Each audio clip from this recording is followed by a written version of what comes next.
Hello and welcome back. This is Greg French. Today we're going to talk about the Arduino and robotics. The Arduino is a little 16 megahertz device that can be easily adapted to an automated project or robotics. This particular one that we're showing here is the Uno. The Uno has a 16 megahertz processor on it, a USB connector, power jack, and what they call an ICSP. It's this little integrated circuit serial programmer for flashing your microcontroller. There's 14 digital IOs along the top here, input outputs. 6 of these input outputs can be used with what's called pulse width modulation, or PWM. By varying the width of the pulse, we can vary the average voltage output, and that way dim a device like an LED and look like we're actually varying the voltage. 6 analog inputs along the bottom here. Those could be anything with a constantly changing signal, like a temperature sensor, something along that line. This is the Mega, which is the largest of the Arduinos. This has a lot more input outputs. You can see along the top and along the side here. It looks like up to 53. 15 of those are used or could be used for pulse width modulation. So we've got a lot more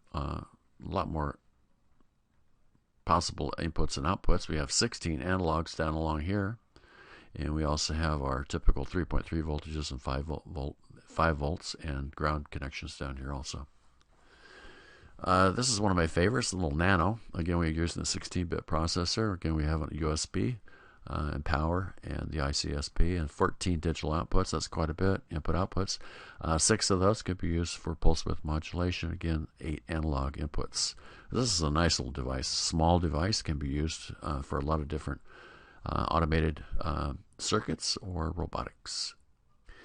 This shows you quite a few of the different Arduinos that have been created for different projects, different applications. You have a motor shield down here. The Mega Arduino Pro Mini. This is a very, very small one. Here's the shield. Some of the shields that you can stack on top of the Uno. Some of these, like the top one, is used for motor control, where you have a higher current device that the little Arduino wouldn't be able to handle. But by adding a shield, we can control just about anything. Also, Bluetooth applications. Using a little Bluetooth module, we can control the Arduino using a smartphone. And we could also use that for controlling a robot.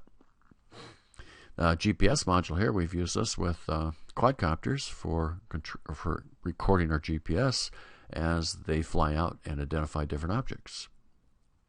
Also, an LCD screen could be used with the Arduino to give you some LCD output. Also, here's a little demo of the Auto at a show. There's another one. It's a little bipod, humanoid type robot. This one here is something they've created for throwing objects.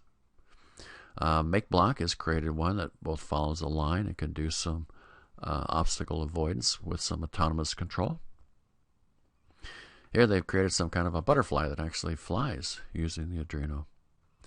This here is the Lego Mindstorm, and it's using to solve the Rubik's Cube. Here's a fairly large helicopter that's using for moving chairs around. This one here is firing lasers.